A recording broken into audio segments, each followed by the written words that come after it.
Fascinating. The crazy thing was, the first time I met him, I was at a charity event, and I was photographing it for Soccer in the Streets. And he's just there photographing like the Atlanta United front office playing in this charity event. And he looks at me and he goes, "Hey, do you know how to like change the settings on this camera?" And I was like, "Ooh, that's Nikon. I'm not real sure I know what to do with that."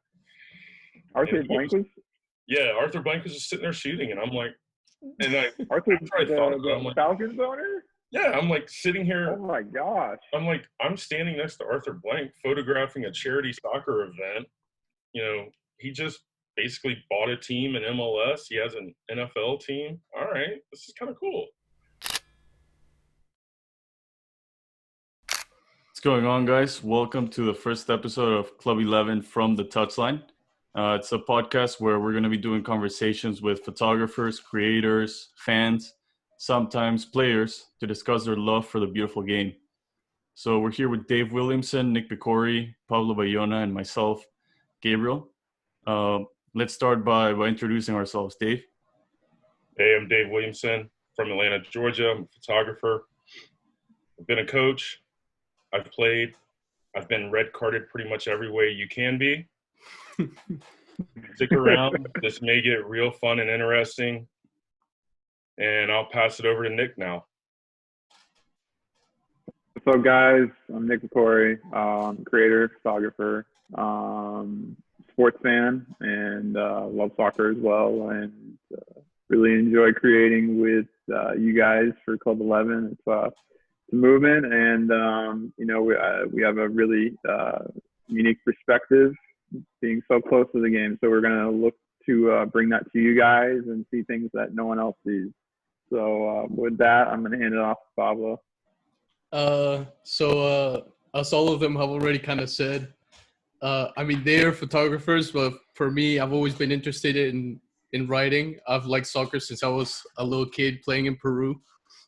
And at first I really wasn't into MLS when I moved to the country, but then after moving to DC, I got to go to games at RFK, and then once DC United moved to Audi Field, that's when I started going to a lot more games. And fortunately, I was able to start writing about my opinion of the game, and then the analysis of what I would see on the field, right? And through Club 11, I've fortunately had the chance to interview players, creators, and now I get to do this and talk to the amazing photographers that I've been able to work with at Club 11. So it's really great because they all got awesome stories, and I'm definitely very fortunate to work with all of them. So yeah. Dave, how are you? Good. What have you been up to today? You haven't gone back to work, right? No, I haven't gone back to work yet. Just kind of doing a little grocery shopping, a little cooking, getting ready for the weekend. What's the vibe like in Atlanta? Everything's open. I mean, let's be real. I think we're the only state that everything's open in, and everybody's just kind of doing their thing. Wait, actually? Yeah. What about Florida? Florida. Nick, have you been to the beach yet? I've been to the beach. We went last Sunday. It was you couldn't find a parking spot. We literally drove from the Clearwater strip down to St. Pete, and we couldn't find a parking spot. So it's pretty much open here as well, I would say. Besides maybe not being to go into a restaurant as openly as you'd want. Other than that, I'd say it's pretty open here, and we're as you guys know, we're taking the lead in some of the sporting events with UFC. That was the first event back, and we're hearing rumors of the NBA, MLS also. So MLS is in Orlando, right? MLS in Orlando, yeah. I'm in Tampa. I forgot to introduce myself there, but so I shoot mostly the I shoot mostly the Orlando, the Rowdies games, and hopefully the Miami games. So it was actually pretty funny. I had my flight booked to Miami since it's a little bit away from St. Pete. For the first game, home game is on the 13th of March, I think. And we had it all planned out. We had it all planned out.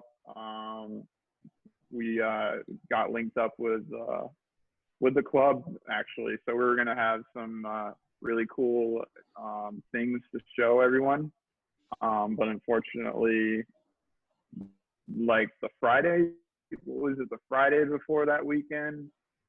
Yeah. They closed down. Friday. So it sucks, dude. It's David Beckham's been working on that project for 7 years, and finally the moment. Yeah. Finally unveil the Inter Miami franchise in Miami, and it just and it would have been nice. It would have been nice because it was against the LA Galaxy, right? Their opening game. Yeah. It was gonna be special. Yeah. Dude, it was funny. He came anyway. He had his whole family there, and they had the stadium to themselves. So you could tell he was excited for it, and hopefully we'll get fans back soon and be able to do it the right way. But what were you saying, Dave? No, I was gonna say I was reading a magazine from 2014 where at that point they still thought Beckham, I think, was gonna have his team by like next year, and I think MLS had like 20-something teams at that point. But it took him till 2020, like 6 years since that was written, and then this happened. Yeah, it sucks. Yeah, it's been a long time coming. I mean, hopefully Miami, Fort Lauderdale kind of accepts it as their own and runs with it, kind of like Portland, Atlanta. I feel like that fan base is going to be in that similar fashion. Yeah. Wait, what did you think of Nashville? Wait, because you got to go to like their opening game, right? So I mean, what were you thinking of like fan base? Like, what were they like? To Atlanta United for 3 years, from Bobby Dodd Stadium to Mercedes-Benz. Going to another stadium for a different team, photographing them was, I didn't know what to expect. I feel like a lot of their fans didn't know what to expect, and eventually they caught on maybe 20, 30 minutes in. After Walker Zimmerman scored, it was a totally different fan base. Stadium-wise, it's an NFL stadium. Little older. Yeah, they're playing where the Titans play. Titans play? Is that a new team? Is that like a USL team, or is that a new fresh team like Miami? I don't remember what they were in USL. I want to say they were still Nashville SC in USL. Oh, okay. They've been around. So there's a history to it. Yeah, 2 or 3 years. Gary Smith's the coach who coached the Rapids and won a MLS championship. I actually coached the Atlanta Silverbacks also, so that was kind of a little tie-in. There's a lot of Silverback staff there in Nashville. Mm-hmm. But it was a cool atmosphere. I was really impressed. 60,000 fans. It's a little cold that night. It's right on the river in Nashville. How long is the drive? And they got the bars right outside the stadium, right? Yeah, it's just over the bridge, and you're basically on like a little neon strip that's kind of like their mini Vegas in a way. It's really cool. Definitely a cool atmosphere there. I'm excited to go back. Hopefully we can get back. It makes me want to go up. Yeah, it's a fun, definitely a fun vibe there. What's a stadium that you haven't been to that you're looking at? Like, if you could pick one to shoot. The game I was looking at going to this year was Atlanta-Chicago at Soldier Field, because I feel like that was really iconic. I mean, Soldier Field's seen so much from NFL football to, men's national team, women's national team. That would be an amazing stadium. Yeah. What do you think about you see Chicago rebranded before the season? I mean, We don't talk about that. Yeah, it's from Adventure Time. What was it? The Ice King. That's what it reminds me of. I mean, they're one of the original teams, if I'm not mistaken, and then you kind of just. I'm a traditionalist in that sense. Like in college football, I think, you got the Penn State white helmets, keep them that way, and so it's just like, and just you have a lot of NFL teams switching uniforms this year too, and it's like, man, I just keep it traditional and not tinker with it too much. That's just the way I am. I know people are different, but I would love to see some throwback, like some of the Galaxy uniforms from like, I don't know what, the late 90s. Yeah. That teal. The rainbow jersey they had. That jersey is still iconic. Wait, who made the jerseys back then? It was everyone. I think I want to say Nike had a big one. Nike, Adidas. I want to say Kappa even had some. I mean, it was kind of it was just Kappa's jerseys. Yeah. So nice. Some of those are iconic. I mean, you look at, what was it? Was it Aston Villa that had Kappa that were so big for so long? I know there was a team in Germany that had it. It's a lot of Italian teams. Definitely. Yeah. I mean, you're starting to see that comeback over in Europe of some of the smaller clubs or even medium-sized clubs picking up these, the not so big kit providers. You've got Umbro coming out with some. You've got Kappa. Yeah. I mean, the one that I haven't seen lately is, what was it, Diadora? I haven't seen anything from them in years, but it's been a while. Producing shoes, and I would love to see New Balance. New Balance is coming out with some really nice ones. It's hard to imagine that 5 years ago Liverpool had a Warrior contract. Yeah, exactly. Warrior. I mean, Warrior. If we really, but there was Belgium also had like a strange like kid sponsor or something like that, but I can't remember. I don't remember who it was. Yeah, they had something weird before they jumped to Adidas. Mm-hmm. I mean, if you want to talk about it, I mean, it's really are almost art now.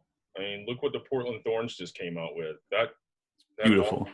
It's so nice. Amazing. Yeah. I mean, I hope they have a ton ready to sell because that's going to probably be the best-selling jersey of the year. Right.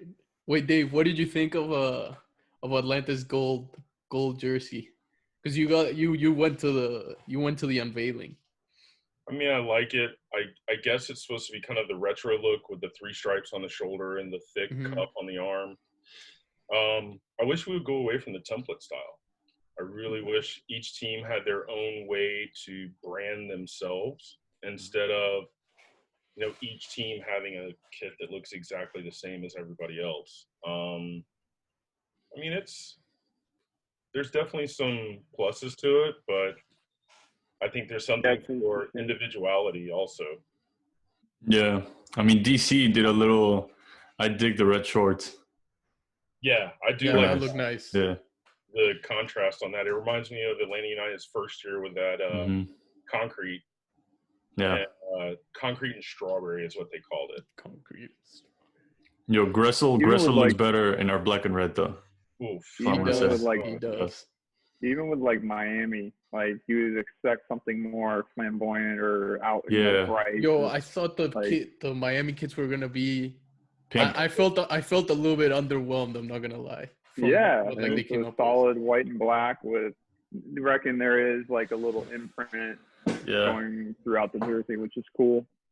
I mean, I would like to see give me something to begin with. Also, just that blank black and white shirt looks so plain. And I think they're gonna get Qatar Airways as their sponsor, so it's kind of gonna be like I mean, you almost expected like pink shorts to be thrown in or something with one of those. I mean, even the pink shorts could go with the white or the black. I mean, let's be real. I thought they were gonna go full like Miami Vice, Like hit us with all the colors. Well, I mean, think about the Heat when they did that Miami Right, Vice. the throwback. That was amazing. Yeah. I mean, I wish that we would have seen something like that. And I mean, I guess eventually when they come out, what was it? They're talking about a third, like an alternative one next year, giving some teams the ability to have a third kit. But who knows if that's really going to happen with what all that's going on right now. Right. Yeah. Yeah. I mean, I but don't know. I think with everything that is going on right now, even I don't know. You were talking about the Portland jersey, but their season was already supposed to have started, right? It's like, why is the unveiling now?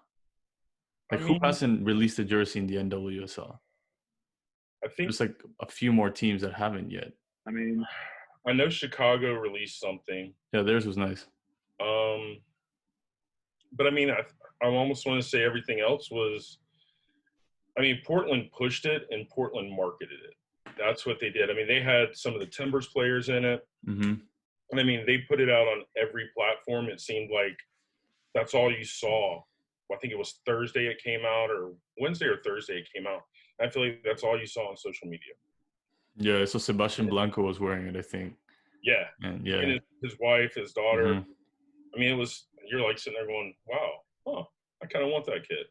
Today, the same thing happened with Dave. You put something out. I don't know where that kid was from, but it was like blue and it had little like reddish things. I think it's a USL team. Oh, was it Ford Madison? Something like that. Where it almost looked like an abstract painting. Yeah, yeah. I might have gone ahead and just bought that today. I mean, that kit was amazing. I was like, I don't want to spend the money, but I mean, between can't help yourself. Yeah, I couldn't help it. I mean, I'm like, quarantine has made me buy so many kits, it's ridiculous. I think I've bought 6 or 7 kits during this 2 months I've been out of work. Damn. What was the one you were wearing? It would be the Chernobyl team from Icarus FC. I mean, Rob at Icarus is putting out some amazing stuff. I saw they had like a Machu Picchu kit or something like that. I was thinking of getting that one, Peru. I mean, that's on my list. There's a list of kits I have to buy.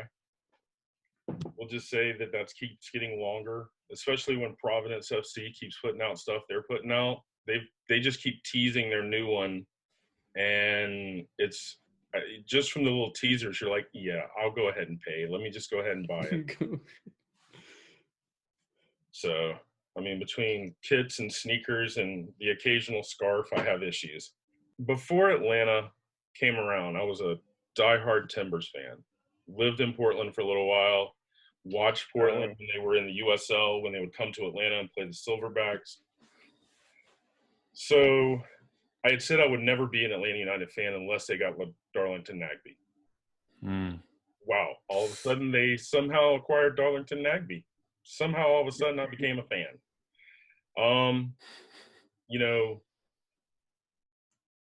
There's a Timbers kit sitting in my shopping cart right now on MLS.com. We'll think about buying it this weekend, but who knows? It may and may not happen. Wait, did you ever get to shoot the Timbers like when you were over there? I went to a bunch of games. I went to Seattle Portland when it was in Seattle, and I saw Seattle Portland in Portland. Oh, being from the South, everybody talks about college football.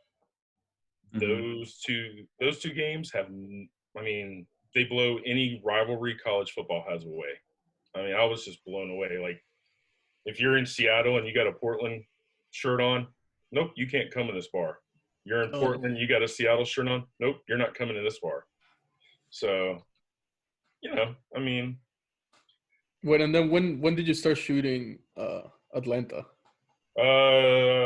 Probably 2015, I started shooting the Silverbacks. I shot my first game for Atlanta United. It was their academy team. I mean, I don't even think they had a name for – well, they had the Atlanta United name, but they didn't have a true team put together yet. in probably, I think it was 2000, maybe late 2017, early 2018. I can't remember exactly, but it was. 2017 was the inaugural. Yeah, I definitely shot their inaugural season, and then I've shot everything since then.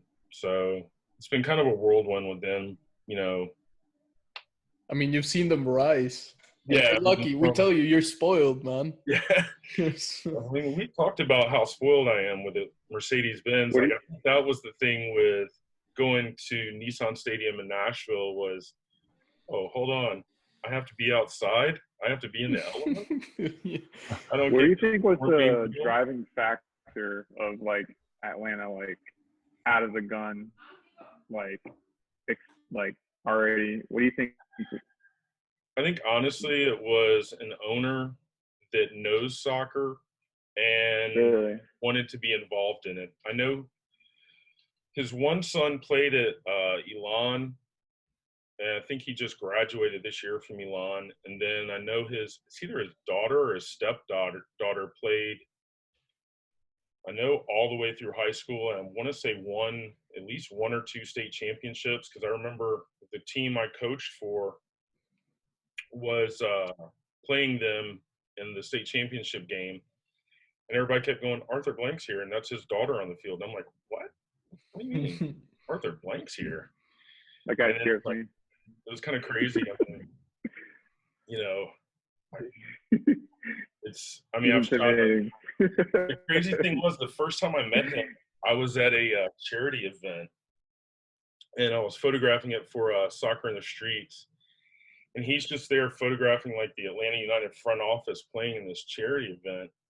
And he looks at me and he goes, hey, do you know how to like change the settings on this camera? And I was like, ooh, that's Nikon. I'm not real sure I know what to do with that. Arthur Blank was? Yeah, Arthur Blank was just sitting there shooting, and I'm like, Arthur, the Falcons owner? Yeah, I'm like sitting here. Oh my gosh. I'm like, I'm standing next to Arthur Blank photographing a charity soccer event. You know, he just basically bought a team in MLS. He has an NFL team. All right, this is kind of cool. So, yeah, I did not know that. Yeah, I mean. Wait, what was he like?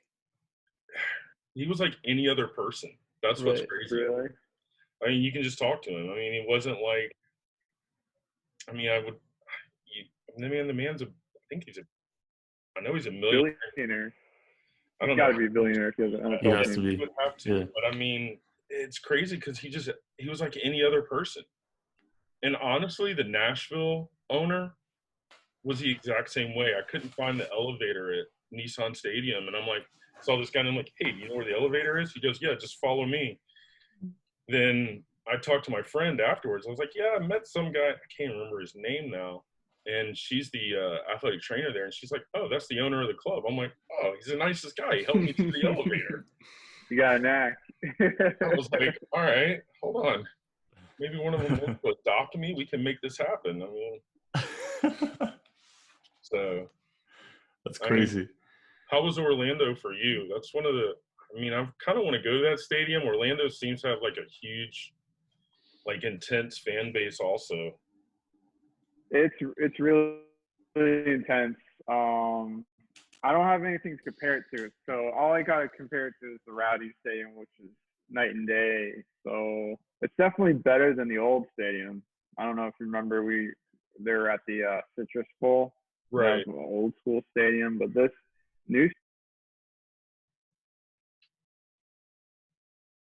thing, the tunnel has black lights when you walk out. It's purple black lights, so you can't see anything walking out. So that was cool. The field's beautiful, and the stadium's pretty. You can tell it's recently built, and the fans are intense, man. I've heard some things that I cannot repeat, and things I've never heard in any I've grown up in any context. Well, that's what's crazy. You have a lot of these fans who, I mean, it was a fairly new team in theory. Atlanta's a new team. But some of the fans are so passionate, and then you turn around when you hear them like yelling, and you're like, whoa, that's like a 25-year-old, 35-year-old, whatever, mom yelling like some things that I'm almost like, I don't know if I should be hearing this coming from her. Yeah. Yeah. Even here, Yeah, I there was one remember. time where they're playing Atlanta. Go ahead. No, you go ahead. Tell the story about Atlanta. I love that rivalry, man. Oh man, that rivalry is crazy. Yeah. No, the Atlanta game, I'm like, Pogba gets a lot sick and at United. His brother does not. It was like, of course, the Pogba would be getting all the stick from the fans. So yeah, I remember that. I vividly remember that. But what were you saying, Pablo? No, I was just saying. I mean, speaking of like wild fans and stuff like that, I think it was last year, 2019, and I was gonna go see the DC United game against Philly, and I mean, at that point, I wasn't going to the press box, so I just took my little brother with me. He's like 5 years younger, and we were excited, right? Because we're playing Philly. We had Rooney. We were up there in the standings, so it was a very important game. And, we ended up losing 5-1. And it was the things that I heard that day, I was trying to cover my little brother's like ears because like Acosta here was like an idol, right? And there was a guy right in front of us. He's wearing an Acosta jersey. And then I think when they scored the 4-1 or something like that, like he just stands up and he's like, I'm fucking done with you, Acosta. And then he just walked out. And it's just, I was just shocked. I was like, wow. I thought that at least the people that came here really weren't, as passionate as in other cities. But with that, I was like, oh my God, like they really do care here a lot. Yeah, I mean, I remember that game. Philly and DC were pretty close, and it was supposed to be a tight match. But then, you said 5-1, right? Yeah. Was that the final score? Yeah. Yes. Elsinho scored a goal in that, I remember. Right? Mm-hmm. Or Marco Fabian scored like the last one. It was like a dagger, dude. So all I know is whatever player that is like that, whatever DC United gives Acosta to be, I mean, he can't be more than like 5'4", 5'6". Right. Somewhere in there. I think he's 5'3", right? I don't know, but I mean, tiny. Between him and Morales at New York City, that's about the same height. Those two destroy Atlanta United every single time. I don't know what it is. I mean, Advíncula destroyed them too. Yeah. So add him to the list. Yeah, I vividly remember that. It's always a number 10, and they're always tiny, and you don't expect them to do what they're supposed to do. Like Acosta, I mean, 3 years I watched him just destroy the defense of Atlanta United. I mean, he was so good. I mean, what I would like to see is him and Gressel playing together, because, I mean, am I sad Atlanta, maybe I'm a little bitter about Atlanta losing Gressel, but I'm glad he's getting paid. That's the big thing. I mean, right. He deserves to be paid. Oh, I mean, he absolutely deserves it. Yeah. I was so happy for that transfer. I know you hated it, but Gressel was an awesome guy. I mean, yeah. Like I said, I mean, I photographed the guy's charity tournament. I've done a couple of charity events he's been at. He's probably one of the nicest guys in MLS. Mm-hmm. Gabe, you've also met him, right? Like he was doing something with Birnbaum, I think. Yeah, I can remember. It was like he was doing like I don't even know what that event was, man. But yeah, seems like a nice dude. You're like so random, Yeah. I remember you told me about that. Yeah, I remember I texted you about that because it was like he had just signed a little bit ago, and I remember I don't know if it was him or DC United put out like something on their story saying like, oh yeah, Gressel and Birnbaum are gonna be at, it was like a suit store, like a clothing store. Oh, yeah, we And talked about that. yeah. So, I just emailed, you had to like RSVP, and I think you had to wear like a suit maybe. Because when I didn't know, but when I walked in, everyone's like with a suit. But I emailed them and I was like, yeah, can I RSVP? And this was like 3 hours before the event. The event was at 7 and I emailed at like 4. They're like, no, sorry, we're booked. Like there's no space. I was like, oh, okay. Well, I was hoping to cover the event. And like they emailed back in like a minute. They're like, oh yeah, matter of fact, it's open. So yeah, walked in and he was just like there. He wasn't getting that much attention. It was an event with this, what's the charity here that works at DC United, the poetry thing, DC Scores. Right. Yeah. So I don't know. He was just like walking around for an hour and a half, and you could like walk up to him and talk to him. So it seemed pretty nice. And then like a few weeks later, it was his first game against Colorado, I think. Still, he got an assist, I think. Yeah, he did get an assist. Yeah, but we shouldn't have lost that game. Yeah, like, I know we should. Yeah. I'm still so bitter. I mean, we played terribly, but like it just feels bad to lose in the last. Because it was oh my god. Yeah. Because it was also Flores' first game, and I was all excited. I was like, oh my god, I'm gonna get to go into a locker room, talk to Flores. Everything's gonna be perfect. They're all gonna be happy. And then you just walk into a locker room and they're all just trying to like avoid you, right? Because I mean they literally just lost and then yeah. And I think the next game against Miami, that's when they started closing down the post game interviews, or like you could choose not to because of the. Oh really? Yeah, because of the coronavirus or whatever. But I mean, yeah, man, it feels like that was the last time. That was ages ago. Yeah, it does. I mean, I guess it was. Yeah, March 7th would have been the last game, or March 8th, because that was Atlanta's home opener against Cincinnati. Did you guys get any games before that? Yeah.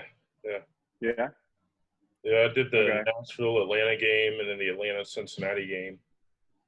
Yeah. I didn't get any, like the Rowdies or the Miami or Orlando. Just they're all either on the road. Orlando might have had a game at home, but I just didn't go. But seems a lot longer since the last game for me. Probably the last match I did was preseason, getting the Miami versus the Rowdies. Probably the last game.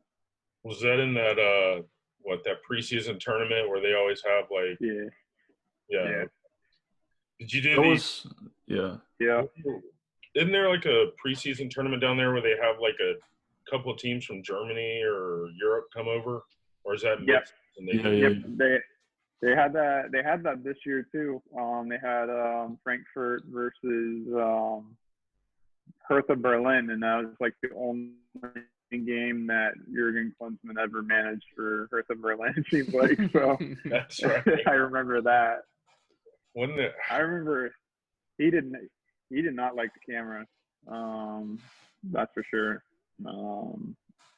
Cool. We met Max. He's a photographer for Frankfurt. He's really cool. Yeah. Got a chance to meet him. He's very artistic. He'd be someone good that would get on here.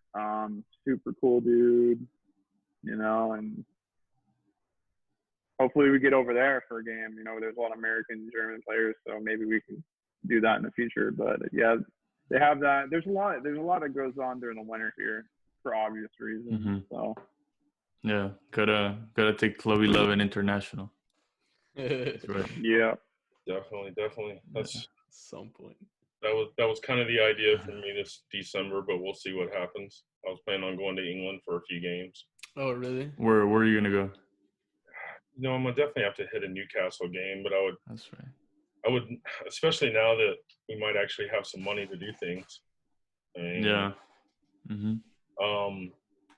And then Old Trafford and Anfield are on the list. We'll see if we can make all three happen. I mean, that's the plan, but we'll see. To go to or shoot? I definitely want to shoot them. Yeah. What was it? I know I want to definitely hit a Middlesbrough game because they came over, I guess it was 4 years ago now, and played the Atlanta Silverbacks. And if the communication guy is still there, I talked to him last year. I hadn't talked to him this year.